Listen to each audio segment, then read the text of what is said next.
네, 안녕하세요. C언어 기초 강의 38번째 시간입니다.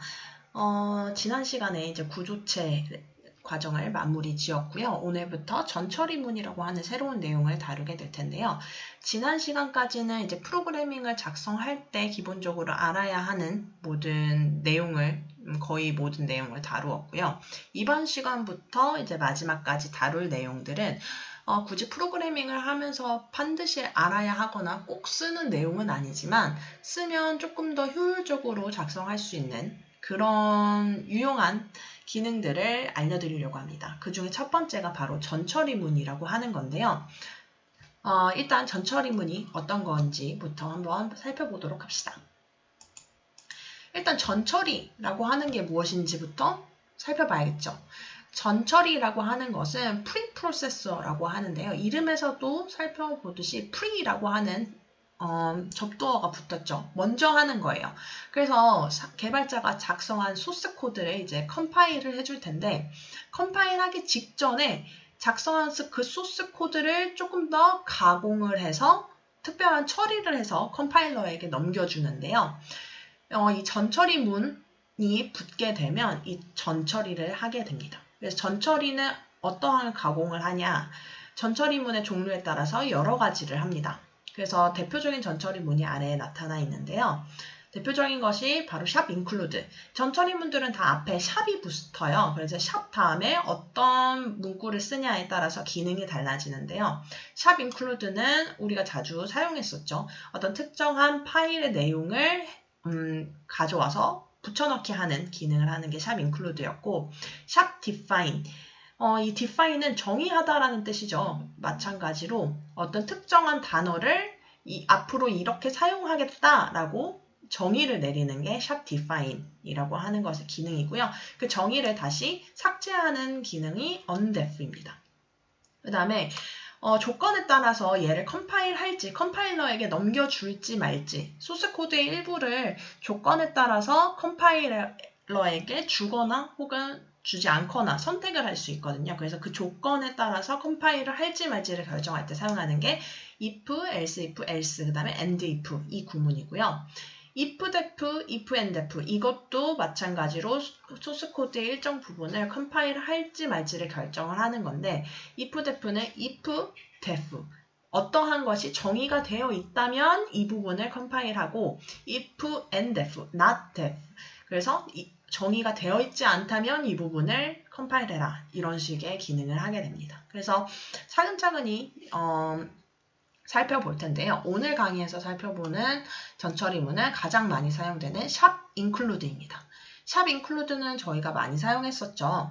가장 대표적으로 사용했던 얘가 바로 여기에 보이시는 샵 include stdio.h standard io input output.header 파일을 포함시켜야지 저희가 printf 함수를 사용할 수 있었죠.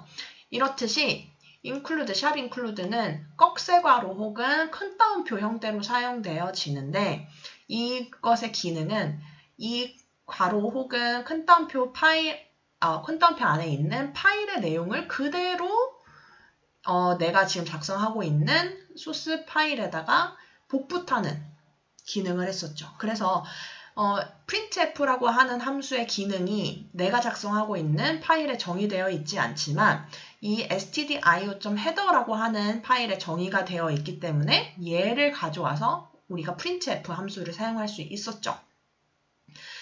네, 그 다음에 꺽쇠괄호와 큰 따옴표의 차이는 무엇이냐? stdio를 사용할 때는 include 시킬 때는 저희가 항상 꺽쇠괄호를 사용했었죠. 이처럼 이미 정의되어 있는 시스템 라이브러리, 이미 C라고 하는 그 언어를 컴파일하기 위해서 사용할 수 있는 미리 정의되어 있는 그런 기능들을 모아둔 헤더 파일을 사용할 때는 꺽쇠괄호를 사용해서 표현을 하고 사용자가 내가 임의적으로 정의한 헤더 파일을 include 할 때는 큰 따옴표를 사용한다고 했습니다. 큰 따옴표 안에는 폴더 트리 형식으로도 형태가 가능해요. test.header라고 작성이 되어 있는 경우에는 그냥 그 폴더에 test.header 파일이 있는 거지만 아래에 있는 것처럼 inc, include의 약자입니다. inc 폴더 밑에 test.header를 include 하겠다. 지금 폴더를 기준으로 해서 inc 폴더 안에 test.header 파일을 include 시키겠다. 이런 식으로 정확히 내가 포함을 시키고 싶은 헤더의 위치를 폴더 트리 형태로도 표현할 수 있습니다. 폴더 트리 형태로 표현하는 것은 저희가 도스나 윈도우에서 표현하는 방식과 같습니다. 이렇게 설명을 드리면 약간 애매모호하죠. 그래서 직접 코드를 작성하면서 예시를 들어드리겠습니다. 비주얼 스튜디오를 켜주시고요. 저는 지금 include라고 하는 새로운 프로젝트를 하나 만들었습니다. 그 다음에 하실 게 저희가 항상 했던 것처럼 소스 파일에 C 파일을 하나 생성을 할 텐데요. 저는 main.c라고 하는 파일을 하나 생성하겠습니다. 그 다음에 지금까지는 저희가 이 C 파일 안에다가 모든 코드를 작성하고 컴파일해서 실행을 시켰는데요. 오늘은 include를 배웠으니까 이제 지금까지는 시스템 라이브러리 stdio.header만 include 시켜봤다면 저희가 직접 정의한 사용자가 정의한 헤더 파일을 통해서 include의 기능을 조금 더 섬세하게 다뤄보도록 하겠습니다. 이 헤더 파일즈라고 하는 폴더 아래에 main.header, 헤더는 .h로 끝나죠. 그래서 main.h라고 하는 헤더 파일을 하나 생성하겠습니다. 하면 저는 이렇게 위에 한 줄이 자동으로 붙는데요. 이거는 무시하셔도 됩니다. 이것도 샵이 앞에 붙었으니까 프레그마라고 하는 전처리 문 중에 하나인데요. 이거의 기능을 나중에 설명드리도록 하겠습니다.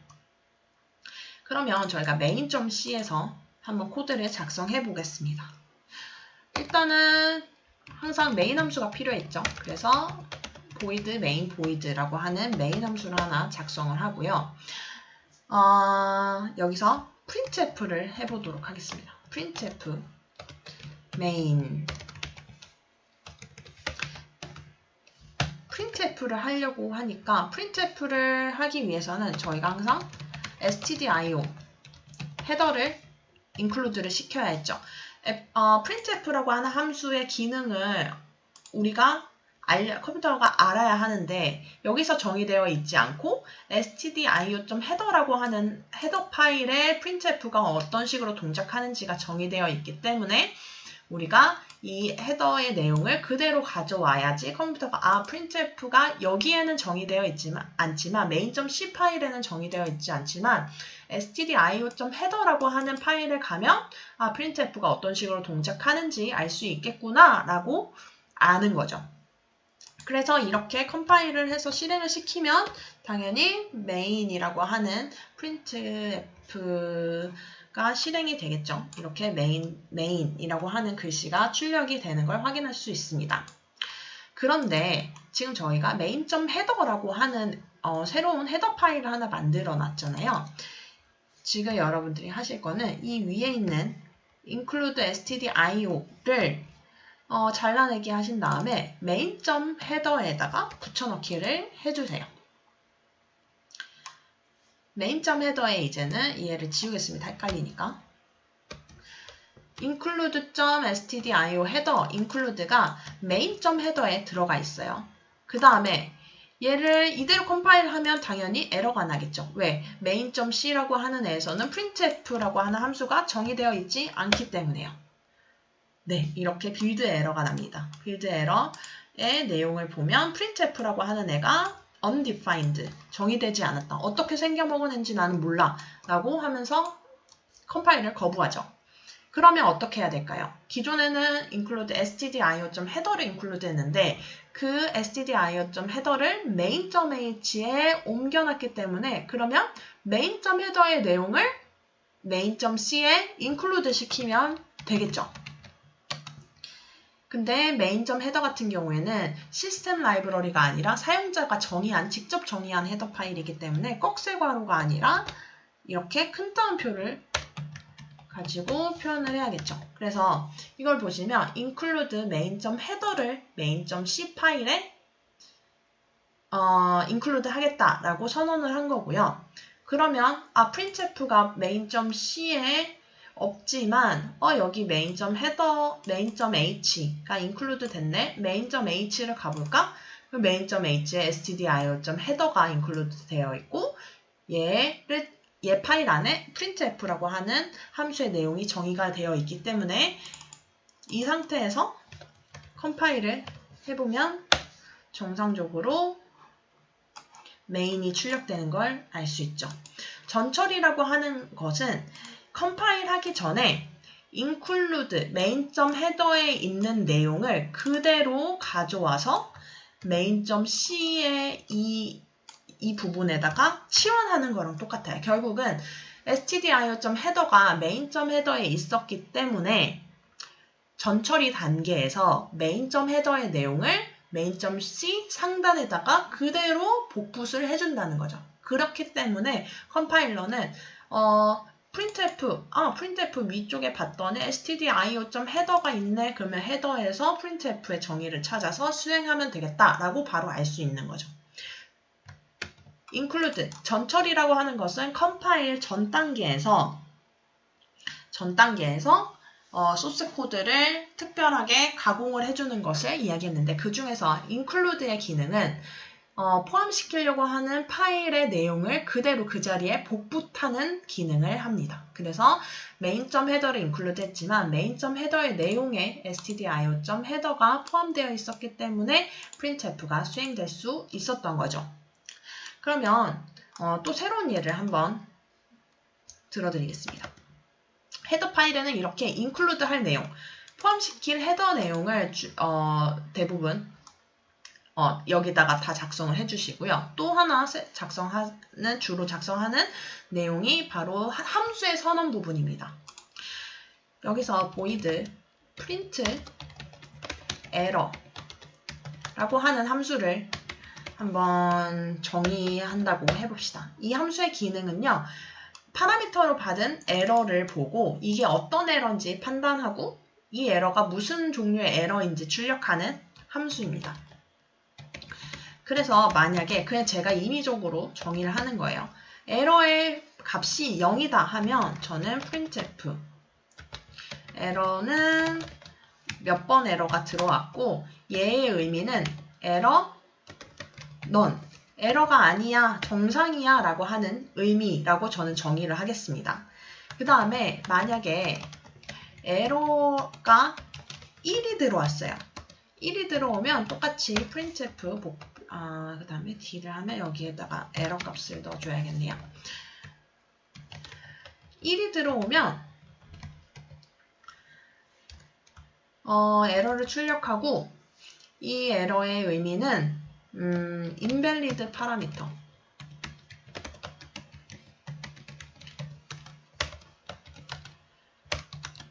파라미터가 지원되지 않는 형식으로 들어왔어요. 예를 들어서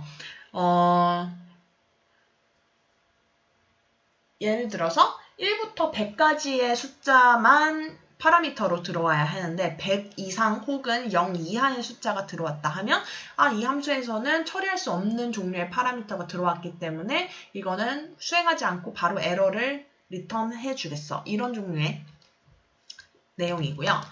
그 다음에 마지막으로 이 에러 값이 2가 들어왔다. 그러면 저는 이거는 그냥 unknown 에러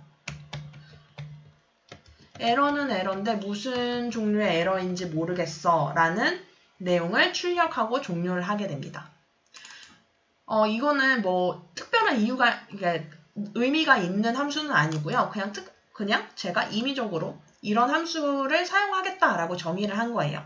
그래서 저는 이 print error라고 하는 함수를 메인 함수에서 호출을 할 건데요. print error 하고 에러를 넣으면 얘를 한번 실행을 시켜볼게요. 네, 이렇게 하면 여기서 프린트 에러에다가 에러 값을 1을 주었기 때문에 프린트 에러를 수행할 때 에러가 1이기 때문에 두 번째 else if에서 invalid 파라미터를 출력하고 종료를 하게 됩니다. 여기까지는 문제 없죠? 여기서 한 줄 띄는 걸 넣어볼게요. 한박음을 넣고 그런데 여기까지는 문제가 없죠. 그런데 문제는 만약에 이 프린트 에러라고 하는 함수의 정의를 메인 함수 아래에다가 정의를 했다라고 하면 얘를 컴파일하면 어떻게 될까요? 컴파일 빌드 에러가 나죠. 왜 빌드 에러가 날까요? 제가 함수 부분을 설명드릴 때 항상 강조를 해드렸던 게 얘 컴파일러는 항상 위쪽을 바라본다고 했죠. 그래서 여기서 메인 함수에서 프린트 에러라고 하는 함수를 실행시키려고 얘의 정의를 찾아보려고 위쪽을 보는데 이 위쪽에는 프린트 에러가 어떤 일을 하는 함수인지 없죠. 메인.헤더 헤더 자체에도 없습니다. 그러면 얘는 프린트 에러라고 하는 함수를 너가 호출을 했는데 얘는 어떤 식으로 동작하는 앤지 나는 알 길이 없네? 라면서 빌드를 하지 못하겠어 라고 에러를 리턴을 하는 겁니다. 근데 지금 같은 경우에는 프로그램이 굉장히 짧기 때문에 그냥 메인 함수 위에다가 작성하면 안 돼? 라고 얘기할 수 있죠. 물론 위에다 작성해도 됩니다. 그런데 프로그램 크기가 굉장히 커지고 혹은 파일 개수가 여러 개가 되었다. 그래서 얘를 한꺼번에 관리하기 어려워졌다라고 했을 때 얘를 무조건 찾아서 위에 선언을 하면 하는 게 좋은 방법일 수 있지만 굉장히 비효율적일 수 있죠. 그래서 이런 경우에는 저희가 예전에 봤듯이 함수의 선언 부분을 위쪽에다가 작성해주면 됩니다. 이 파일에는 이 프린트 에러라고 하는 함수가 어딘가에 정의가 되어 있어. 근데 이 함수는 int 에러라고 하는 파라미터를 받아서 void 타입을 리턴을 하는 함수야. 그러니까 만약에 네가 프린트 에러라고 하는 애를 부르려고 하면 이거의 정의를 따라가면 돼. 라고 얘가 선언부에서 알려주는 거죠. 그래서 얘를 빌드를 해보면 얘는 아까처럼 invalid 파라미터가 정확히 출력이 되죠. 왜? 위에 정의 부분은 없지만 선언이 되어 있기 때문에 어딘가에 프린트 에러가 선언이 되어 있구나, 정의가 되어 있구나. 그러면 나는 이 정의를 찾아가면 되겠다 라고 아는 거죠. 그래서 어차피 얘를 함수의 선언은 항상 거의 파일의 제일 윗부분에 선언을 하거든요. 왜냐면 항상 위쪽을 보니까 필요한 함수들을 위쪽에다가 선언을 해주는 게 좋겠죠. 에러가 날 확률이 줄어들겠죠. 근데 include 자체도 위쪽에다 한단 말이죠. 그러면 아예 이 함수의 선언 부분을 C 파일이 아니라 헤더 파일에 포함시켜버리면 조금 더 편하겠죠. 그래서 지금 제가 함수의 선언 부분을 main.헤더로 옮겼죠. 그 다음에 얘를 다시 실행을 시켜보면 정상적으로 실행이 되죠. 왜? 컴파일하기 전에 main.헤더의 내용을 그대로 복붙하는 기능을 하는 게 샵 include이기 때문에 이 내용을 그대로 여기다가 치환을 이렇게 되는 거죠. 컴파일 당시에는 이런 파일 내용이 되는 거죠. 그래서 main.헤더에서 프린트 에러를 찾을 때 위쪽에 있는 함수 선언부를 보고 프린트 에러를 따라서 이렇게 수행하면 되는구나 라고 바로 이해를 하게 되는 겁니다. 네, 오늘은 그래서 전처리문이라고 하는 것이 어떤 기능을 하는지 여러 가지 대표적인 전처리문이 있지만 그 중에서 샵 include, 가장 많이 사용되는 샵 include의 기능과 용법에 대해서 한번 다뤄보았습니다. 샵 include라고 하는 것은 컴파일 되기 전에 그 뒤에 있는 파일의 내용을 그대로 복사 붙여넣기 하는 기능을 한다고 말씀을 드렸고요. 그래서 헤더 파일을 include를 하게 되는데 헤더 파일에는 주로 여러 파일에서 공통적으로 include 해야 되는 헤더의 내용이라든지 아니면 함수의 선언 등이 보통 헤더 파일의 사용자 정의, 헤더 파일의 정의가 된다고 설명을 드렸습니다. 한번 예제를 사용하시면서 이것저것 해보시면서 include가 어떤 식으로 동작하는지, 어떤 식으로 작성을 하면 컴파일 에러, 빌드 에러가 나고 어떤 식으로 작성을 하면 빌드 에러가 안 나고 정상적으로 동작이 되는지 여러 가지 예제를 통해서 연습해 보시는 것을 추천드립니다. 다음 시간에는 대표적인 전처리문 중에 하나였던 네, define과 ondef의 기능에 대해서 살펴보도록 하겠습니다. 네, 오늘 시간도 강의 들어주셔서 감사합니다.